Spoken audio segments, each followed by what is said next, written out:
This episode is sponsored by BetterHelp. We interrupt your horror movie marathon to remind you to prioritize your mental health. That's why we wholeheartedly recommend BetterHelp. It's an online therapeutic resource that will assess your needs and match you with your own licensed professional therapist, all from the comfort of your home. To get started, head to betterhelp.com/CinemaSins, answer a few questions about your state of mind, and before you know it, you'll be matched with a therapist who will work with you. Oh yeah, and you also get 10% off your first month when you click that link below. Now on to the show.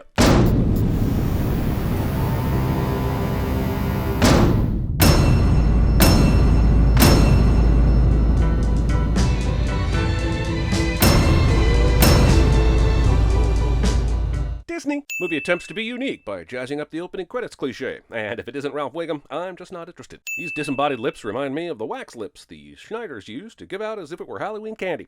Here kids, chew on some wax with sugar in it. Fucking 80s, man. Giant lips are singing Flash Gordon was there in silver underwear, and I am way not high enough for this movie right now. My god, between Michael Rennie, Claude Rains, and Fay Wray, this opening number has more niche references than a fucking CinemaSins video. Wait a minute. Science rivalries. When tarantula took to the hills. Sexily licking your lips after singing about tarantulas. I've been staring at these teeth for a full minute now, and I can't quit thinking about dental x-rays and that torture thing they make you bite down on that digs into the roof of your mouth. So, sorry movie, you made me think of it, so now you reap the seeds you've sown. Wait, the voice is still singing, so why aren't the lips moving? Were these lips not the lips of the singer? This is an opening of lies. Also, nearly 5 goddamn minutes of lip-gina syncing, sci-fi referencing, lyrically nonsensing opening credits. Having your wedding before noon. I get one Saturday a week. Let me sleep in for fuck's sake. You and Betty have been almost inseparable since you met in Dr. Scott's refresher courses. Refresher courses are just paying to learn the same thing twice. I don't even like learning most things once. Tell you the truth, Brad, that was the only reason I showed up in the first place. Rocky Horror Picture Show for when you want all the social commentary of The Graduate, but with the aesthetic of Little Shop of Horrors and the acting skills of The Room. Main character's love interest catches the bouquet at a wedding cliche. Well, looks like it could be your turn next. I'm absolutely enamored with Discount Manning Brother here. I want to go back to when men were men and playfully punched each other at every possible opportunity. Bring back overcompensation masculinity, damn it! I know this is the point, but I'm still sinning how prevalent culture's idea of marriage as a hunting expedition to bag, tag, and shag a wife is. Also, and probably more importantly, there's no way shaving cream would stay this legible for more than 5 seconds. Oh, I can't believe it. An hour ago, she was plain old Betty Monroe, and now she's Mrs. Ralph Hapshat. There's an insinuation here that plain old Betty is somehow enhanced as a person now that she is legally tied to a man. I'm sure that was intentional, but it's still bullshit and it's still getting a wedding. You beat the other girls to the bride's bouquet.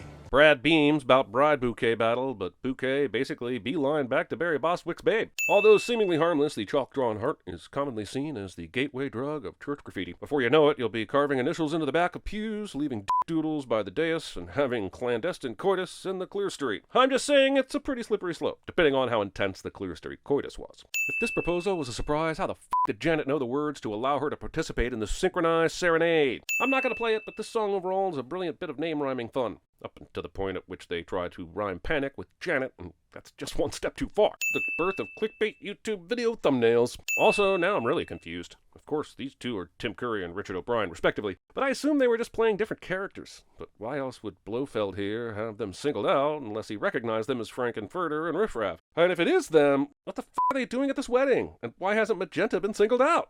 I would like, if I may, to take you on a strange journey. Asking for explicit consent 10 minutes into the proceedings. Since Janet and Brad were the only ones that hung around for this too-decent proposal, who took these pictures? It's true, there were dark storm clouds, heavy, black, and pendulous. This is a bizarre way to describe clouds. I honestly think he just wanted an opportunity to say heavy, black, and pendulous, and that's fine. There's no need to hide it. Whip that shit out and let it swing. It's true also that the spare tire they were carrying was badly in need of some air. Enough with the criminologist's position already. I didn't realize the picture show part was literally a guy who just shows you pictures. Gosh, that's the third motorcyclist that's passed us. Yes, Janet, life's pretty cheap to that type. That's motorcyclist. We must have taken the wrong fork a few miles back.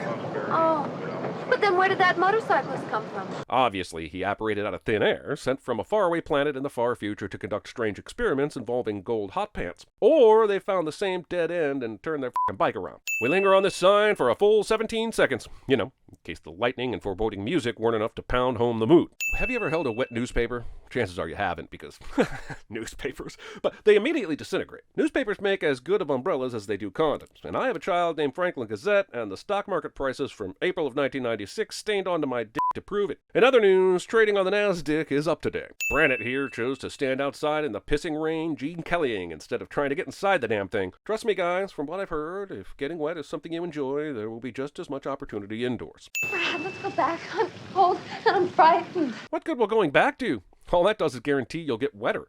I can't see how staying in a broken down car is going to alleviate your fear. Did she not watch Wrong Turn 28 years from now? What kind of a place is this?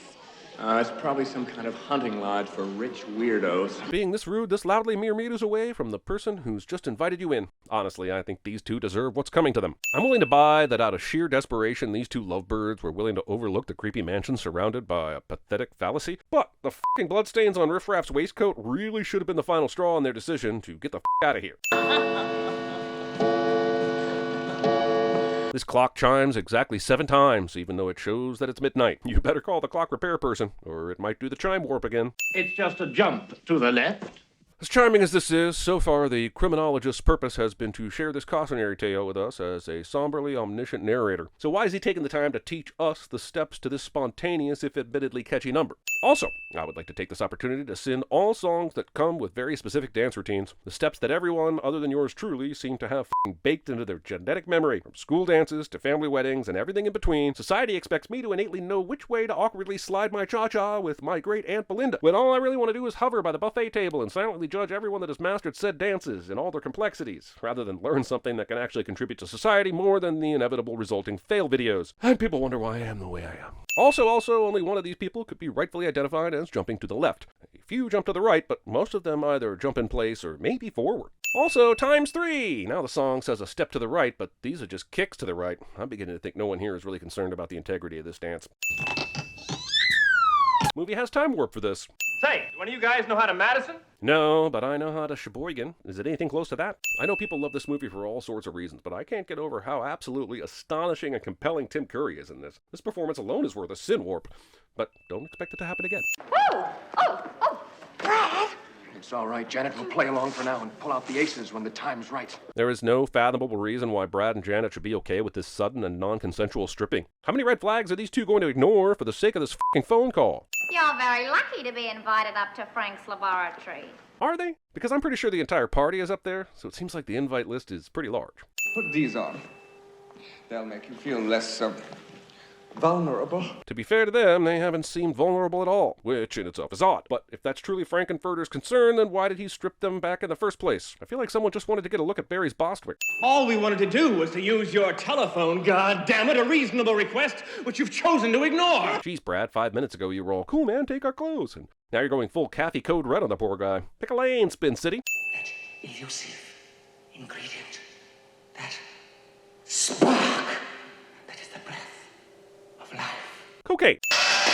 These obnoxious idiophones. 2 full minutes of knob spinning and valve turning. Oh, Brad. It's all right, Janet. No, Brad, from the sonic oscillator to the dildo handles to the mummy in a f***ing tank of water, nothing here is all right, Janet. He keeps singing I'm at the start of a pretty big downer, and honestly, with the time warp and sweet transvestite songs already done so early in the movie, I'm afraid he might be right. What do you think of him?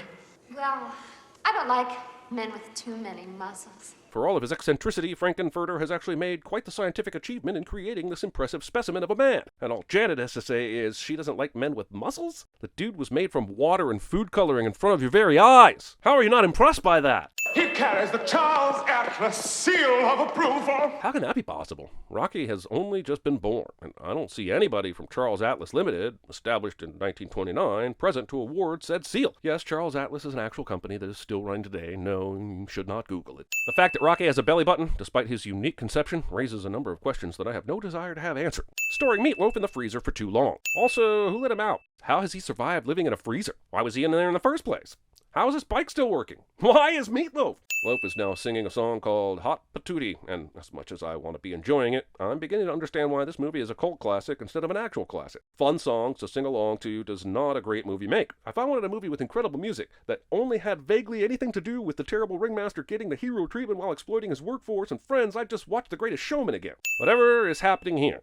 stealing Marge Simpson's pearls. So, to very quickly recap, Tim Curry is singing a song about bodybuilding when he is abruptly interrupted by a frozen Meatloaf, who immediately breaks into song professing the hot patootie goodness of rock and roll while terrorizing onlookers with a motorbike. Dry humping occurs before Tim Curry chases Meatloaf with a pickaxe, murders him in front of the congregation, and resumes his song about bodybuilding. I'm not sure what I'm getting at here, but I felt the need to say it all out loud, just so that we're all clear how absolutely f***ing batshit insane with a side of bonkers this movie is. Imagine being born with the intellectual ability to instantly improvise a song based on the legend of f***ing Damocles, but not being able to grasp that this gesture means to link arms. Earlier, Frank-N-Furter was proudly proclaiming Rocky as a breakthrough in the field of science, when in reality, what he has created is a very realistic sex doll for himself. I'm not judging, man, but just call it what it is. I'm sure you're not spent yet. Promise you won't tell Brad? This works. Is he sleeping on his stomach? Well, now I know he's a monster.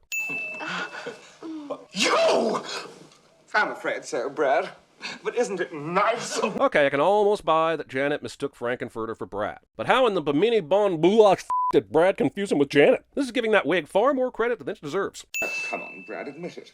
You liked it, didn't you? There's no crime in giving yourself over to pleasure. Susan Sarandon, this movie is hornier than a bag of hornets at a French horn convention for horny bastards. The new playmate is loose and somewhere in the castle grounds. Magenta has just released the dogs. Come in! Shouldn't Frank-N-Furter be more concerned that the dogs have been released on his prize creation? Are his existing holes not sufficient? Does he really need more? Where's anybody? This tear streak looks too viscous to be tear fluid, and in a movie like this, that's about all I think I need to say about that. If only we hadn't made this journey. If only the car hadn't broken down. Oh, if only we were amongst friends. With these kind of cuts, you can almost hear the editor shouting from down the hall, "Notice me, damn it, I'm editing!" Need a character to see information and move the plot along? Don't worry, just pull the convenient dildo lever of convenience. Oh, Brad. How could you? Hypocrisy. Emotion, agitation or disturbance of mind, vehement or excited mental state. You know that old saying, I love their voice so much I'd listen to them read the dictionary? Yeah, me neither. Janet was singing a song about sex, and then she sang the line, "I've tasted blood and I want more," and considering there are no vampires in this story, I have questions. He was a science teacher at Denton High School. And now he works for your government, doesn't he, Brad? Let me get this straight. Brad and Janet break down on the way to visit their high school science teacher, and the closest house to them just so happens to be filled with a group of extraterrestrials that are being investigated by said science teacher? What in the name of Alaska Thunder 5000 are the chances of that? Magical magnet manages to guide Dr. Scott through the entire house while avoiding people, rounding corners, and even navigating fucking stairs, but inexplicably chooses to plow him through this tile wall. Magnets. How do they work? Also, why does he stop at the top of the stairs here and then have to use his hands to get going again? Wouldn't a magnet this strong just pull him straight to the source along with any other metal thing in the house? Janet! Dr. Scott! Janet! Brad! Rock! Janet! Dr. Scott! This name exclaims on for quite some time. Listen, I made you, and I can break you just as easily. Parents. I remember earlier when this movie was exciting song after exciting song with fabulous performances and full of life. Something to think about as we watch the presentation and preparation of a very special Thanksgiving dinner in real time. We came here to discuss Eddie. That's a rather tender subject.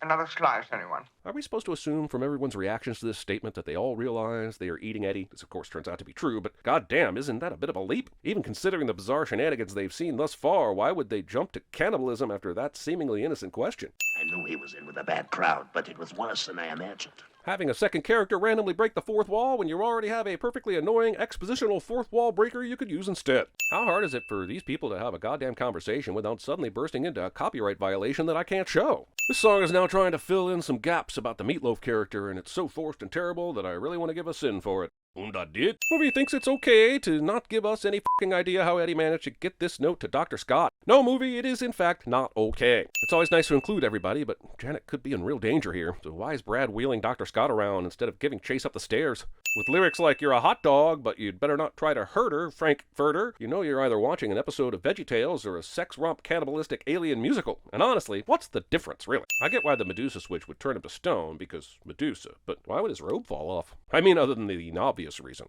And then the machine drops all the prof's clothes, but leaves the blanket? That's nudist. Also, how does this machine even know which person it's targeting with its stone sculpture nudity rays? Okay, just one final question about the Menuda machine. Why do Brad and Janet's clothes appear at their feet, but Dr. Everett and Columbia's don't? If I'm going to reverse engineer this machine, I need details.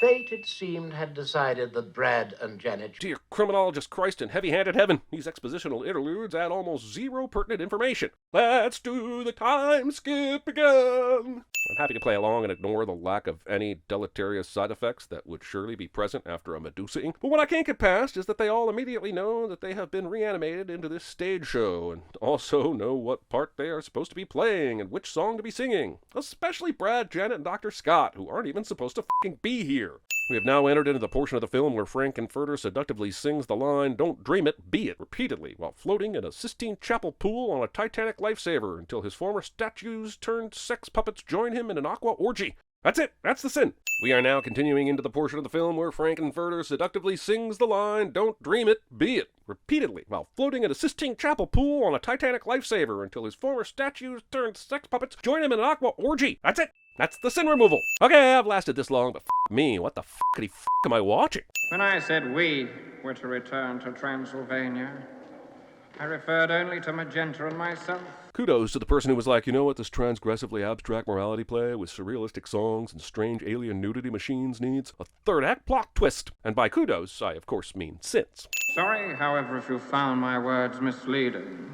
But you see, you are to remain here. In spirit, anyway. You mean back here when you said he was your prisoner and that you were returning to Transylvania? Yeah, I have no idea how he could possibly have confused that with your far more execution-y actual intent. You mean you're going to kill him? What's his crime? You mean other than kidnapping, sexual assault, Medusa-ing, murder, and forced cannibalism? Wow, the Crystal Maze is far more brutal than I remember growing up. They didn't like me! They never liked me! Actual footage of me reading YouTube comments somehow makes its way into the script. I'm sorry about your nephew. Eddie? Yes, well, perhaps it was for the best. Justifying the murder of your nephew for the sake of wrapping up a loose plot thread. Our noble mission is almost completed, my most beautiful sister. And we've added alien incest to the bingo card. Yahtzee! Also, I swear the pitch meeting for this musical was, what if Doctor Who, but it f***s? Wait, I thought they were using the audio vibratory physiomolecular transport device to get home. Where the f*** did the rocket house enter the equation? Did they bring the damn house with them? What the f*** does a transporter do if they still need rockets? This brief summary tells us absolutely f*** all, and I am still none the wiser as to what I was supposed to have learned, if anything, from the so-called Denton affair, or how this man is in any way invested in it. Is there a way I can time warp back and unsee this movie?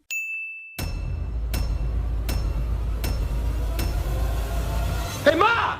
Can we get some meatloaf? Thanks again to BetterHelp for sponsoring this episode. It's way too easy to forget to take care of your mental health. Feeling like you need to speak to someone or you just need a mental health check-in, BetterHelp is an amazing online resource that allows you to do just that. Connect with a therapist in a safe and secure online environment. And no, this isn't self-help. This is a real connection with an actual human being. And you don't even have to put on outside pants to do it. Pajama bottoms or sweats are just fine with BetterHelp. I know it can be easier to receive therapy without the need to go into an unfamiliar environment. And it's not just structured appointments. You can send messages to your therapist anytime, check out information that's relevant to your needs, and book your next appointment all on the same page. BetterHelp is committed to facilitating great therapeutic matches, so they make it easy and free to change therapists if needed. Head to betterhelp.com/cinemasins to answer a few questions and get paired up with a therapist within 48 hours. Get a whole 10% off your first month by clicking that link. Join over 2 million people taking charge of their mental health. Again, that's betterhelp, HELP.com/cinemasins.